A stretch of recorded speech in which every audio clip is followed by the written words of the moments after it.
지난 한 주간도 하나님께서 우리 기쁨의 동산에 너무너무 잘해주셨습니다. 제일 먼저 감사할 것은 지난 수요일 날 라이트스 정기 연주회가 있었어요. 우리 VIP들을 초청했으면 참 좋았겠다 싶을 정도로 행복한 연주회였는데요. 감사한 것은 우리 그랜드 피아노인 거 아시죠? 이 그랜드 피아노 들어오는 과정에서 조금 쉽지 않았지만 하여튼 꼭 필요하다 그래서 나는데 이번에 그 주인공을 만난 것 같아서 너무 좋았어요. 한번 꼭 영상 보시고 VIP들에게도 한번 보내주세요. 그리고 더 감사한 것은 제가 이제 설교를 준비하면서 헌금송으로 은혜란 찬송을 선택했는데 라이트스가 은혜란 찬양을 하더라고요. 그래서 야, 신기하다. 여러분 안 신기하지만 저는 무지 신기하거든요. 이렇게 하나님이 지금 우리 교회에 이 은혜라는 것을 지금 부어주고 있구나라고 느낄 수 있었거든요. 너무 감사했어요. 두 번째로는 이웃 초청 잔치를 위해서 금요 중보기도에 우리 분리개척한 목사님 세 분이 오시는데 장수성 목사님이 일본에 오셔서요 간증하는데 깜짝 놀랐어요. 여러분 한번 꼭 들어보세요. 정말 기적 같은 일들이 그 교회에서 일어나고 있더라고요. 그러면서 주님이 교회를 운전하신다, 드라이브 하신다, 그런 내용으로 말씀 전하는 걸 보면서 다시 한번 이렇게 감사했고 기뻤습니다. 세 번째로는 우리 이웃 초청잔치를 위해서 한 분이 300만 원을 목적 헌금했어요. 근데 이게요 우리 26번째인데 역사상 최초의 일이거든요. 이런 일이 없었는데 있다는 것은 이 코로나19로 어렵기 때문에 하나님이 더 특별히 은혜를 주신다는 징표로 알았습니다. 할렐루야? 아닌 것 같아요? 맞죠? 그리고 그게 더 중요한 게 뭐냐면 강사를 불러놓고 강사비가 없어서 쩔쩔맸대요. 그런데 이 헌금이 들어와서 강사비를 드릴 수 있어서 감사했다는 이야기 들었어요. 그러니까 하나님이 아주 세밀하게 은혜를 베풀고 있다는 것을 우리에게 보여주고 있습니다.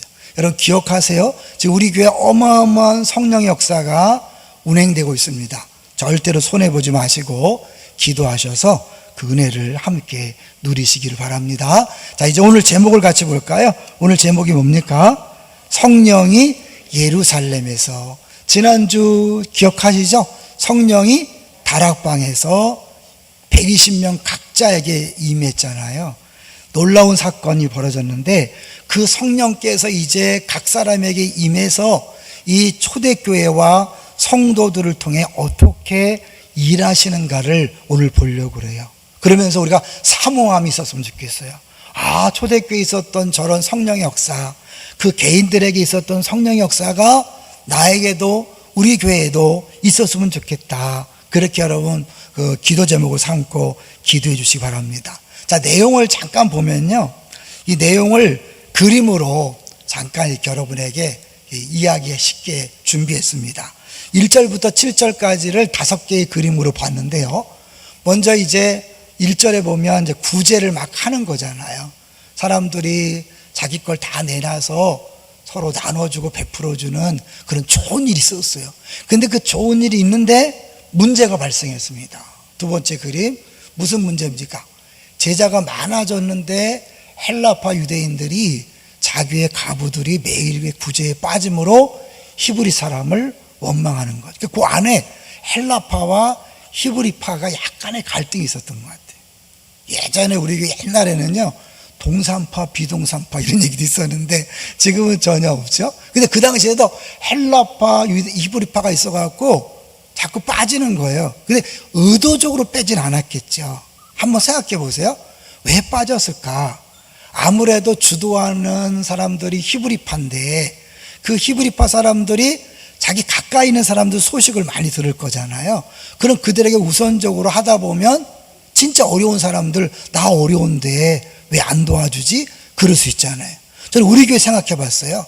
이제 구제를 위한 목적 헌금이 들어왔는데 교역자들과 장로님들이 의논하지만 알게 모르게 듣는 것만 한계가 있잖아요. 그러니까 결국 가까이 있고 많이 듣는 사람들에게 갈 수밖에 없는 어려움이 있는 거죠. 그러다 보니까 원망하는 일이 벌어진 거예요. 자, 이럴 때 이 원망을 어떻게 해결하나? 세 번째 그림을 보여주세요. 12사도가 모든 제자를 불러서 이제 말씀합니다. 우리가 하나님 말씀을 제쳐놓고 접대를 쌓는 것이 마땅하지 아니하니. 그 불평과 원망에 집중하는 게 아니라 근본적인 문제를 파악하는 거예요. 이게 성령의 일하심인 거예요. 여러분, 보통 경우에는요, 이렇게 문제가 생기면 어떻게, 에이씨, 저도 말이 많네, 그냥 그만둬 버리십시다. 구제하는데 말이 많으니까 그만둡시다. 이렇게 가격한 사람도 있어요. 잘못하면 또 사도들이, 그래요? 그럼 막 구제하는 일에 막 집중할 수 있잖아요. 말 안 나오게 하려고. 그게 아니라 이제 이 사도들이 선택한 방법이 뭔가를 보세요. 네 번째 그림. 네 번째, 이제 그들에게 일꾼들을 선택하라고 그래요. 그래서 뽑기를 성도들이 뽑고, 그리고 안수만 이제 사도들이 하는 거예요. 안수 세우는데 재미난 건 그 이름들을 보시면 다 히브리파일까요? 헬라파일까요? 다 헬라파 이름들이에요. 놀랍지 않아요? 그 문제를 해결하기 위해서 두 파가 있는데 헬라파 사람들에서 7명을 뽑았어요. 놀라운 성령의 지혜죠. 마지막 7절을 보시면 그 결과로 어떤 일이 벌어지냐면, 하나님 말씀이 점점 왕성하여 예루살렘에 있는 제자의 수가 더 심히 많아지고 허다한 제사장의 무리도 이 도에 복종한다. 특별히 제사장의 무리가 복종하는 게 너무 신기한 거예요. 왜냐하면 제사장이 예수를 믿는다는 건 뭐냐면 성전이 필요 없다는 걸 인정하는 것이고, 제사가 필요 없다는 걸 인정하기 때문에 자기들의 역할이 다 사라지는 거예요. 존재 자체가 다 없어지는 거예요. 그럼에도 불구하고 그들이 예수를 믿게 됐다는 건 분명하고 확실한 것을 봤기 때문에, 깨달았기 때문에 가능한 거겠죠. 이게 핵심이에요. 자, 이제 근데 이 그림으로 봤지만 한번 본문을 직접 볼게요. 여러분 상상이 되시잖아요, 쉽게. 근데 6장 1절부터 7절을 직접 볼 거예요. 1절부터 7절은 우리가 자주 말씀드린 것처럼 교차대급법, 키아진 구조라고 그래서 가운데에 핵심이 있어요. 그래서 1절과 7절이 같은 단어가 나오죠. 무슨 단어가 나올까요?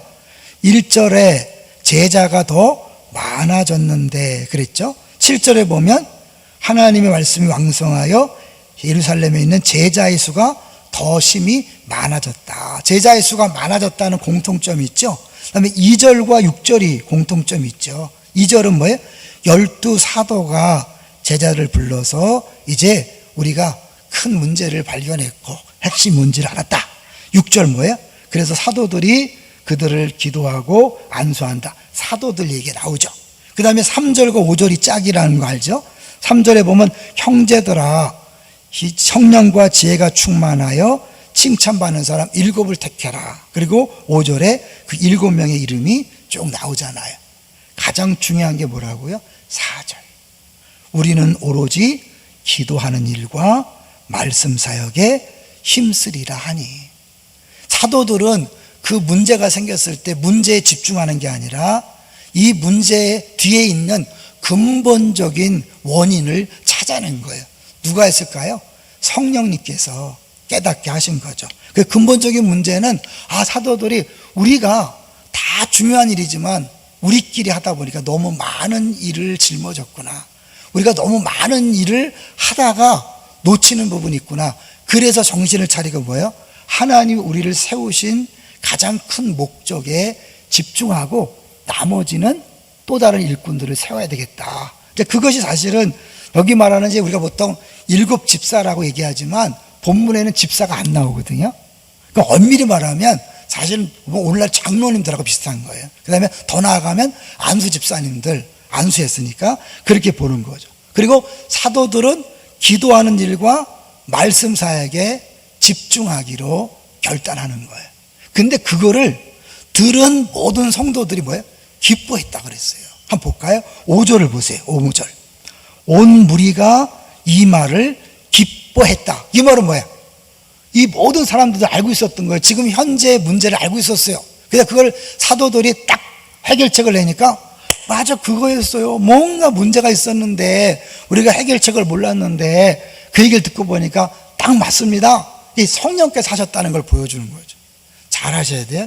여러분이 어떤 안을 냈는데 모든 사람이 기뻐하지 않는다면 한번 점검해 보셔야 돼요. 아무리 그것이 교회를 위하고 주님을 위한다고 하지만 모든 사람이 기뻐하지 않는다는 건 어딘가 뭔가 문제가 있을 수 있는 거예요. 점검해 보셔야 돼요. 자, 모든 사람이 기뻐했어요. 그래서 어떻게 해요? 믿음과 성령이 충만한 사람 7을 뽑았어요. 교회 일꾼의 자질을 얘기하는 거죠. 각자가 처한 입장이 다르니까 감안하고 들으셔야 돼요. 올해 우리 교회에 이제 3년 만에 있는 직분자 선거가 있습니다. 그리고 오늘 6월 6일 현충일이잖아요. 저는 이게 말씀을 준비하면서 많은 생각이 왔어요. 결론은 은혜라는 거거든요. 은혜. 나중에 은혜라는 찬양을 부를 텐데, 이 모든 것을 다 감안했을 때 은혜라는 그 결론이 난 이유가 뭘까요? 사실 믿음과 성령이 충만한 사람, 다른 말로 말하면 어떤 사람이에요? 우리 3절에 성령과 지혜가 충만한 사람이에요.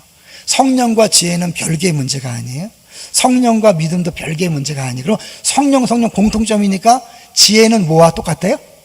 믿음하고 똑같은 거죠. 지혜라 그래서 세상적으로 똑똑한 사람을 얘기하는 게 아니에요. 일 잘하는 사람을 말하는 게 아니에요. 이 지혜는 믿음을 얘기하는 거예요. 뭘까요? 지혜를 쉽게 표현하면 끝을 아는 거예요. 끝. 이 결론을 아는 거예요. 여러분, 모든 일의 결론은 뭘까요? 하나님이 하신다. 그래서 지혜의 근본은 뭐예요? 여호와를 경외하는 것이다. 우리가 아무리 애쓰고 노력하지만 그거를 성취하시는 분이 하나님이니까 하나님이 노하면 안 되는 거예요. 그러니까 그걸 아는 게 믿음이고 그게 지혜인 거예요. 막 내가 이게 꼭 필요합니다, 이거 안 하면 안 됩니다, 그게 아니라 하나님께서 원하시면 된다. 그걸 알기 때문에 일단 성령이 감동하면 시작을 하지만 그게 문제에 부딪혔을 때 어떻게 해요? 돌아가거나 기다리거나 멈춰야 돼요. 근데 그걸 막 끝까지 가는 건 그건 믿음이 아니라 자기 오기죠. 예? 그걸 얘기하는 거예요. 믿음과 지혜가 같은 말이라는 걸 잘 생각하세요. 더 나아가서 뭐예요? 모든 사람에게 칭찬받는 사람인 거죠. 가을에 직분자 선거할 때 감안하시고 뽑아주시기 바랍니다. 근데 부탁드릴 건 이번에 권사님을 좀 많이 찍어주세요. 예? 너무 권사님 안 뽑혀고, 우리 교회가 무슨 뭐 그렇게 대단한 교회라고 그냥 권사님이 한 번에 한 명만 되고 그런 건 아니잖아요. 그렇다고 우리 교회가 무슨 임직자 투표해갖고 뭐 돈을 걷고 그런 교회도 아니거든요. 우린 공식적으로 뭐 얼마 그런 거 없어요. 한 푼도 안 내신 분도 괜찮아요. 그런 분들도 있었어요. 그리고 자기가 자원해서 내시는 거지, 우린 그렇게 무슨 전략이나 그런 목표를 갖고 하는 게 아니라 성도들이 꼭 필요한 사람들을 뽑기를 원하는 거예요. 그런데 중요한 건 뭐냐면 헬라파 7명 뽑았다. 우린 잘못하면 직분자들이 성도들을 대표한다고 생각해요. 대표하면 어떻게 해야 돼요? 히브리파 반, 헬라파 반 해야 되잖아요. 그거 아니에요. 하나님께서 그 시대에 필요한 사람들을 세우는 거지 성도들의 대표가 아니에요. 이해되시죠? 여러분이 성도들을 대변하는 게 아니라 성도들이 무엇을 원하는가를 잘 살펴서 섬기는 것이 직분자예요. 그게 오늘 본문 얘기하는 거예요. 그럼 왜 헬라파만 뽑혔을까요? 이 헬라파에서 불만이 생기니까 이 불만을 해결하기 위해서는 헬라파 사람들을 잘 아는 사람들이 세워져야겠다. 잘못하면 어떻게, 그래도 교회인데 반반씩 해야지, 이게 아니라 그걸 성령께서 하는, 하나님은요 그렇게 무슨 뭐 균정, 그게 아니라 정말 필요한 사람을 세우는 거니까 7명이 다 헬라파에서 나왔어요. 놀랍죠? 이 말은 뭐 히브리파 사람들이 100% 그들을 밀어줬다는 거예요. 니파 내파가 아닌 거예요. 성령께서 역사하시면 파가 없어요. 여러분, 우리 안에서 알게 모르게 끼리끼리 노시는 분들은 조심하세요. 성령이 역사하는 게 아니니까. 근데 여러분, 공동체를 말하는 게 아니에요. 내가 쉬운 얘기로 패밀리 공동체, 양육 공동체, 그걸 얘기하는 게 아니라 나쁜 일을 위해서 끼리끼리 모여 다니면 큰일 나요. 그래서 그거 가지고 하면 그거는 성령께서 하시는 일이 아님을 기억하시고 어떻게 해요? 필요할 때 헬라파를 다 적극적으로 밀어줄 수 있는 게 성령께서 역사하시는 공동체의 모습이죠. 동의하십니까? 자, 이제 그렇게 했는데 결국 이렇게 하는 이유가 뭐라 그랬어요? 핵심은 4절이에요. 4절. 우리는 오로지 기도하는 일과 말씀 사역에 힘쓰리라 하니. 제가 이걸 준비하면서 감사한 게 뭐냐면, 만약에 제가 모든 일을 다 한다면 이 설교할 때 좀 찔렸을 것 같아요. 저는 사실은 모든 것들을 다 우리 장로님들, 집사님들한테 다 맡겼다는 거 아시죠? 여러분, 우리 교회 모든 결정은 당의 중심이 아니라 국 중심인 걸 기억하세요. 제가 국장님들에게 다 권한을 줬어요. 당회가 아니라 국장님들. 왜냐하면 그것이 모든 성도가 골고루 편안하게 신앙생활을 할 수 있는 비결임을 제가 알았기 때문에. 어디서 알았을까요? 저는 안산동산교회 13년 부목사 하면서 동산교회가 3,200명부터 10,000명까지 가는 과정을 다 옆에서 봤어요. 왜냐하면 제가 처음 교회 왔을 때 김인주 목사님이 그런 광고를 하시더라고요. 야, 우리가 3,500명 넘어가면 전교육자 제주도 가자. 한 3년을 3,200명에서 머물러 있었던 거예요. 그러니까 그렇게 공포했어요. 그런데 그렇게 공포하고 제가 왔는데 부활절 때 3,600명 됐어요. 할렐루야. 바로 넘었어요. 근데 제주도 못 가더라고요. 3년 있다 갔어요.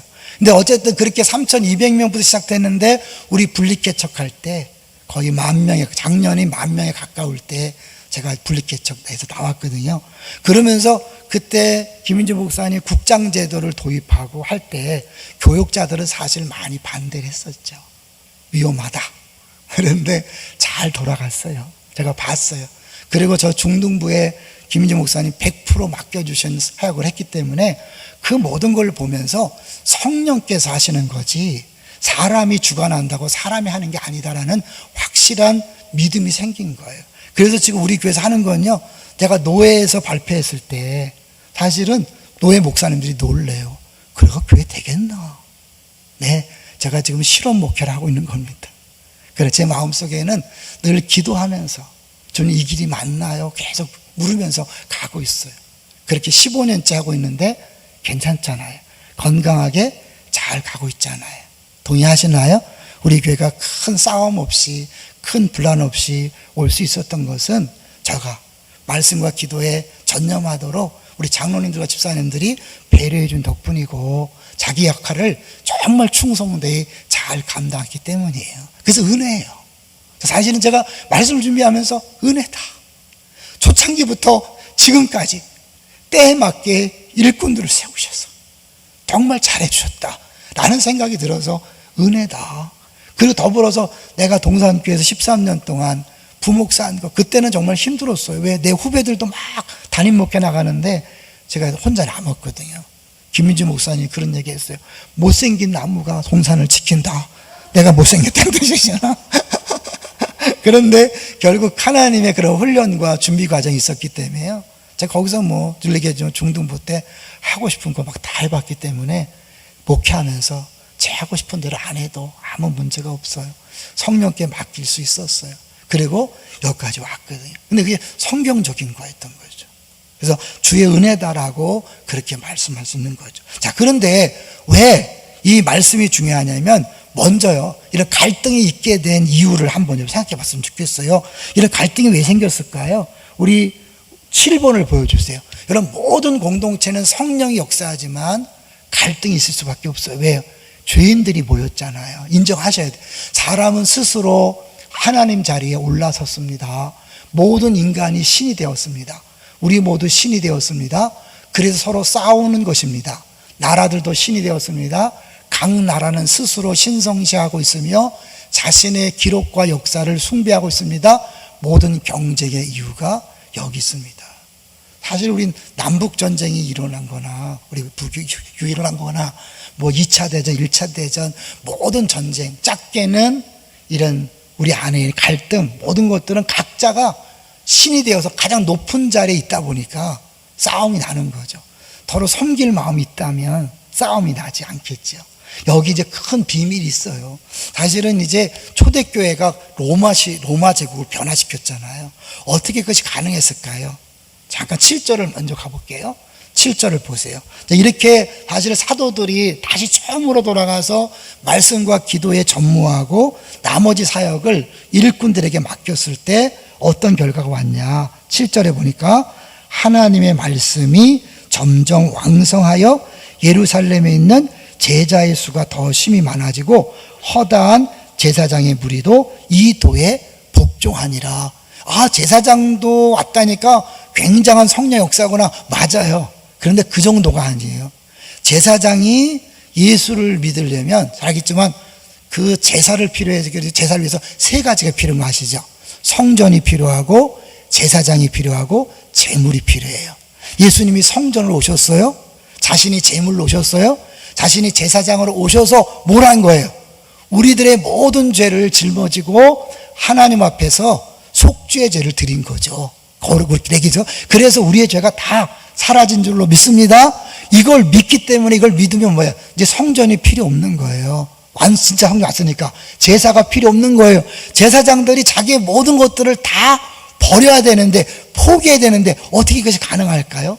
그들이 가만히 보니까 이 초대교회 공동체가 사도를 중심하여 모든 성도가 한결같이 진짜 제사장 역할을 하고 있는 거예요. 제사장이 뭘 했을까요? 구약에서는요, 가난한 사람들을 구제하는 일을 제사장들이 했어요. 자, 성경을 자세히 보면 성도들이 11조를 내고 그 11조를 모아서 제사장들이 가난한 사람들을 구제한 거예요. 근데 그 일을 어떻게 초대교회가 하고 있거든요. 그뿐 아니라 제사장으로서 어려운 사람들, 약한 사람들을 돌보고 섬기는, 왕의 자리가 아니라 철저히 섬기는 자리에 사역하는 걸 보고, 이야, 진짜구나, 얘들이 진짜구나, 그리스도가 진짜구나. 그래서 그들이 몰려온 거란 말이에요. 그 나중에 결론적으로 스데반과 함께 같이 또 보려고 그래요. 스데반이 결론인데요. 자, 이제 다시 기도와 말씀으로 돌아가서, 이렇게 사실 모든 갈등의 원인이 인간이 신이 되려고 했기 때문에 중심이 뭐예요? 말씀이 필요한 거예요. 그래서 사도들은 말씀에 집중하기를 한 거죠. 볼게요. 이제 우리 6번을 보여주세요. 6번. 왜 말씀에 집중해야 되냐면, 오늘날 세상의 모든 문제는 어디서? 하나님을 알지 못한 데서 비롯된 것입니다. 잘 기억하세요. 사람들은 내 문제, 내 고난, 내 아픔, 내 작은 불행, 내 불면증, 온통 내 이야기만 하죠. 인간이 전부예요. 하나님 이야기는 하지도 않습니다. 그러나 이 말씀은 바로 그 하나님 말씀, 살아계신 하나님의 말씀입니다. 우리는 내가 지금 힘들고 어려우니까 설교도 위로의 메시지를 달라, 격려의 메시지를 달라. 아니에요. 근본적인 문제가 해결되지 않으면 아무리 주일날 위로 격려해도 일주일 내내 근심 속에 살아가요. 동의하세요? 진짜 중요한 근본적인 문제, 중요한 건 뭐예요? 하나님이 창조자다.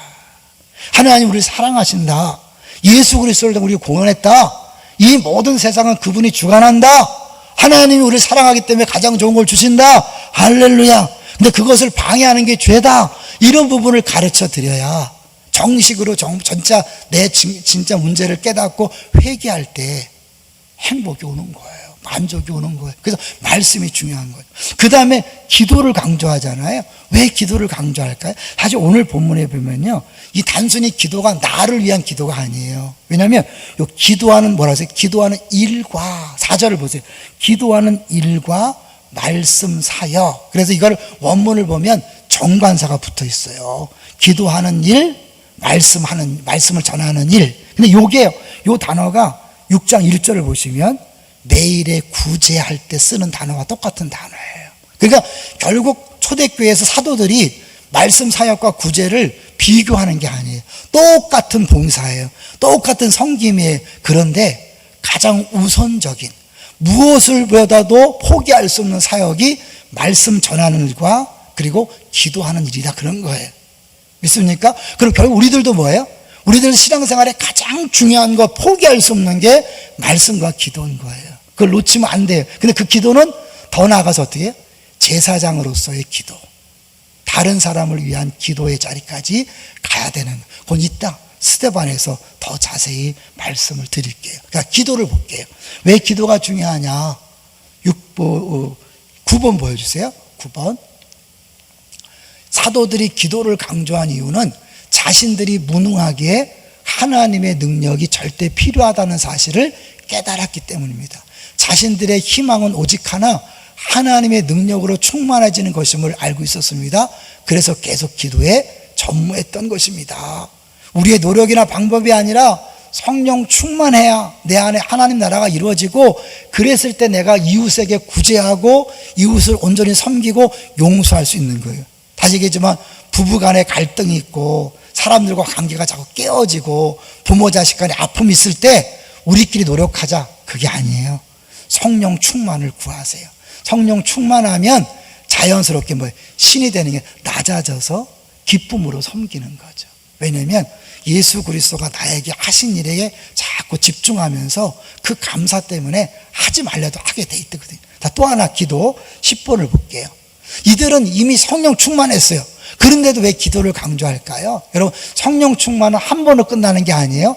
계속해서 이 성령 충만은 성령 충만을 받으라고 에베소에 말씀한 것처럼 계속 기도해야 되는 거예요. 그렇지 않으면 어떻게, 우리 옛사람이 자꾸 더 득세하거든요.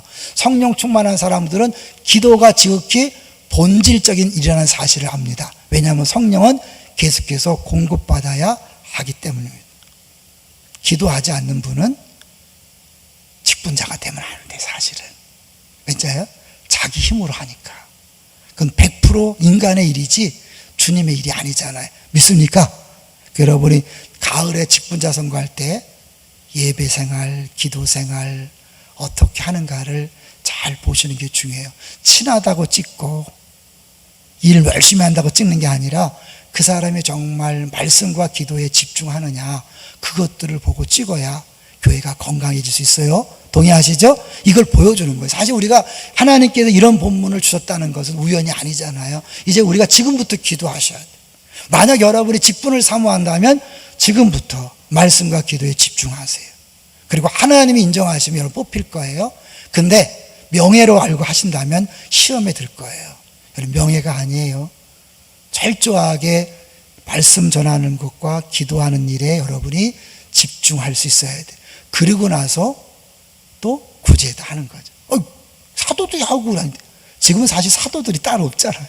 지금은 목회자가 물론 사도 역할을 하지만 사도는 아니거든요. 그래서 보면 스데반이 설교하는데 너무너무 잘하고 너무 멋지게 해요. 집사인데, 쉽게 집사인데, 평신도인데, 하나님께서 7명 중에 1명 뽑은 스데반이 사도들보다 더 멋지게 설교를 하는 걸 볼 수 있어요. 그러니까 이건 목사에게만 주어지는 게 아니에요. 저희 교회가요, 성경이 읽어지네 누가 하는지 아시죠? 권사님이 하세요. 다른 교회 맡기지 않아요. 저는 맡길 수 있어요. 왜냐하면 성령께서 하시니까. 앞으로도 여러분 중에 장로님, 권사님, 집사님 중에 내가 성경을 배워서 가르치고 싶다, 얼마든지 기회를 드릴 거예요. 왜냐하면 여기 보면 성령께서 역사하시면 스데반이 너무너무 멋지게 설교하잖아요. 할 수 있어요. 또 마땅히 해야만 되고요. 자, 그래서 결국은 기도로 강조하는 그런 이유를 우리에게 보여주고 있는 거죠. 자, 이제 제사장들이 무리의 도에 복종했다 그랬을 때 왜 복종이라는 단어를 썼을까요? 아까 얘기했죠. 모든 인간은 신이 되고자 했기 때문에 하나님을 자꾸 끌어내리는 작업을 한단 말이에요. 그래서 한번 8번을 한번 보여주세요. 8번 이제 다시 정리하는 거예요. 7 집사를 어떻게 세웠는지를 정리하고 볼 거예요. 사도가 아니라 모든 제자들이 선택했다. 사도들이 뽑은 게 아니거든요. 목사가 딱 보고 저는 봉사 잘하니까 그게 아니에요. 성령께서 하시는 건 성도들이 하는 거예요. 두 번째, 사도들이 기도하고 안수하여 세웠어요. 세 번째, 7명 전원이 헬라파 유대인이었어요. 네 번째, 그 사람들은 성령과 지혜가 충만해서 칭찬받는 사람들이었기 때문에 그들이 세워져서 교회는 더욱더 교회다워지고 하나님 말씀이 더 강력하게 전파된 거죠. 그래서 결론적으로 11번을 보겠습니다. 11번. 죄의 본질이 뭔가? 하나님께 반역하는 것이라고 그랬죠. 아까 신이 되는 거죠. 하나님의 법을 어기는 것입니다. 그것이 바로 죄를 죄되게 하는 요소입니다. 죄는 하나님을 향한 마음의 태도를 가리키는 말입니다. 성경이 순종을 강조하는 이유가 여기 있습니다. 자연인은 하나님을 미워하며 무슨 짓을 해서라도 하나님을 끌어내려 합니다. 그렇기 때문에 그리스도인이 되려 할 때 순종이 그 핵심적인 본질이 되는 것입니다. 여러분이 듣기 싫어하는 목사에게 순종하라, 그거 아니에요.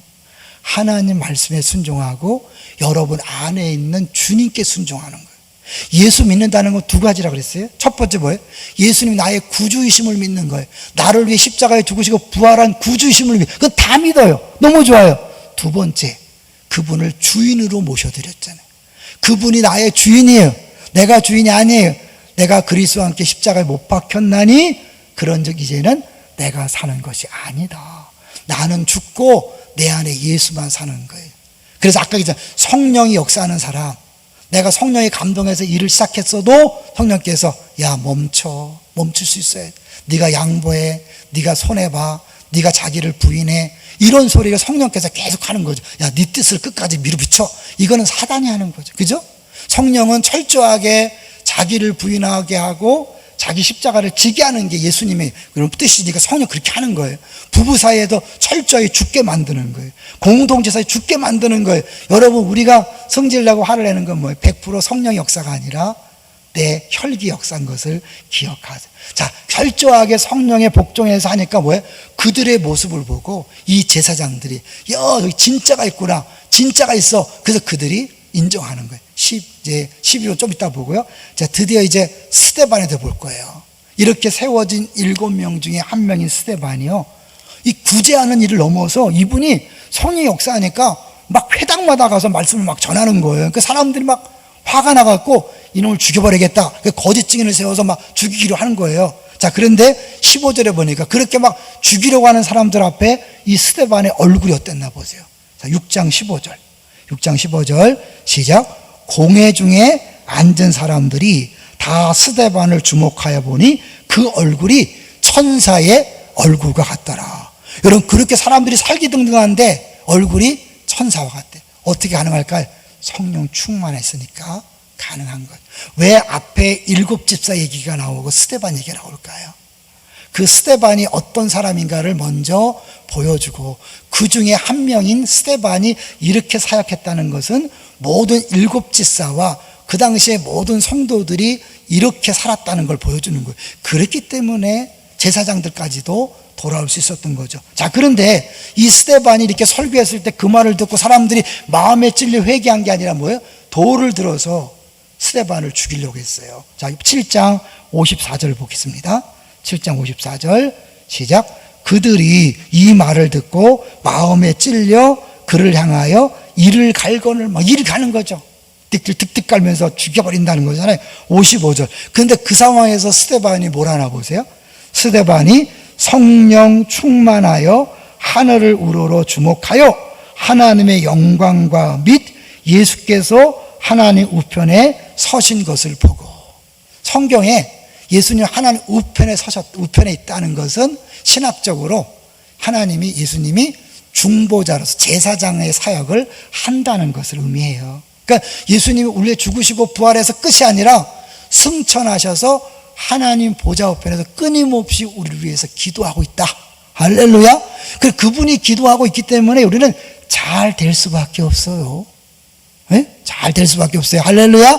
주님이 잘해줄 수밖에 없는 거예요. 그분이 우편, 이게 제사장 사역이에요. 이 사도반 스데반은 그걸 본 거예요. 진짜 제사장이신 예수님 때문에 내가 천국 갈 수 있다, 하나님 앞에 담대히 갈 수 있다. 그러니까 어떻게 죽음 앞에서 두려움이 없는 거예요. 성령 충만한 사람, 그 사람의 모습은 뭐냐? 두려움이 없는 거예요. 왜? 예수님이 자기의 제사장이 되어서 자기의 죄 문제를 해결했고 지금도 기도하겠다는 것을 알기 때문에 서신 것을 봤어요. 그리고 어떻게 해요? 말하는 거예요. 우편에 서신 것을 봐라, 하늘이 열렸다. 감히 이런 말을 어떻게 합니까? 자신만만하게 성령 충만해서 예수님이 누군지를 분명히 알고 깨닫고 보기 때문에 그런 거죠. 자, 그들이 이제 어떻게 해요? 돌로 쳐요. 성령이 역사하는데 왜 안 막아줬죠? 그거는 여러분이 숙제로 들릴게요. 성령 역사에도 교회 내 문제가 있고 성령 역사에도 죽는 일은 있어요. 근데 이 일을 통해 하나님은 초대교회 어마어마한 선교 역사를 이루신 건 분명하거든요. 자, 근데 그때 스데반이 어떻게 기도하나 보세요. 59절 60절 이게 중요해요. 59절 60절 시작. 그들이 돌로 스데반을 치니 스데반이 부르짖어 이르되 주 예수여 내 영혼을 받으시옵소서 하고 무릎을 꿇고 크게 불러 이르되 주여 이 죄를 그들에게 돌리지 마옵소서 이 말을 하고 자니라. 자기를 죽이는 돌로 쳐지는 사람들을 위해서 어떻게 해요? 기도합니다. 그들을 용서하는 기도를 합니다. 누구의 모습이 보이죠? 예수님이 십자가상에서 자기를 죽이는 사람들을 위해서 용서를 위한 기도했죠. 똑같은 거예요. 그 예수님을 믿는다는 건 예수님이 하신 사역을 그대로 이어받아서 우리도 그렇게 한다는 거예요. 예수님 제사장으로서 우리들을 하나님 앞에 인도하기 위하여 친히 죽으시면서 우리의 용서를 위해 용서하는 기도를 한 것처럼 이제 스데반이 그렇게 한다는 거죠. 이 말은 우리들도 그런 삶을 살라고 말씀하고 있는 거죠. 어쨌든 스데반은 성령 충만해서 확실하게 예수님이 자기의 제사장이며 자기를 위해 죽으시고 부활하고 지금도 기도하고 있다는 사실을 직접 눈으로 봤기 때문에 자기도 죽어가면서 그들을 위해 용서하는 기도를 하는 거죠. 왜 신앙사람들이 이렇게 쫀쫀할까요? 왜 째째할까요? 꽁하고 왜 절대 용서가 안 될까요? 내가 생각해도 답답하지 않아요? 믿지 않은 사람은 술 먹고 풀긴 하지. 수십 년 동안 꽁해갖고 왜 그럴까요? 그 뿌리를 보면 내가 용서받은 죄인인 거를 자꾸 잊어버리는 거예요. 내 힘과 내 노력으로 주 앞에 온전해지려고 하는 사람은 뭐예요? 내가 완벽해야 돼요. 그러니까 어떻게? 완벽해야 되기 때문에 누구 지적을 받을 수 없어요. 누가 나를 비난하면 견딜 수 없어요. 누가 나를 반대하면 견딜 수 없는 거예요. 그런데 나는 내 힘으로 주 앞에 가는 게 아니라 예수님 때문에 간다는 사실을 알면 나도 실수할 수 있고 부족할 수 있고 잘못될 수 있다. 얼마든지 지적을 받아들일 수 있는 사도들이 어떻게 그런 불평원망에 화를 내지 않고 근본적인 해결책을 찾았을까요? 여러분 같아서는 그렇게 했겠어요? 저도 말이 많네 이랬을 거 아니에요? 그게 아니라 내가 철저하게 예수님 때문에 은혜로 구원받았음을 아는 사람은 나의 부족을 인정하고 얼마든지 품을 수 있는 거예요. 왜 우리끼리 용서가 안 되고 왜 용납이 안 되는가? 자기도 모르게 바리새인이 된 거예요. 내 힘으로 내 노력으로 자꾸 하나님 앞에 온전히 서보려고 애를 쓰다 보니까 자기가 완벽한데 누가 감히 나한테 이런 말을 하는 거야. 어떻게 나한테 지적을 해? 어떻게 반대를 해? 용납이 안 되는 거예요. 그게 꽁해갖고 용서를 못하는 거예요. 그런데 내가 성령 충만하고 예수 그리스도가 나의 제사장임을 알면 나는 그분의 사역 때문에 내가 용서받았고 은혜로 여기까지 왔다. 그러면 용서가 되는 거예요.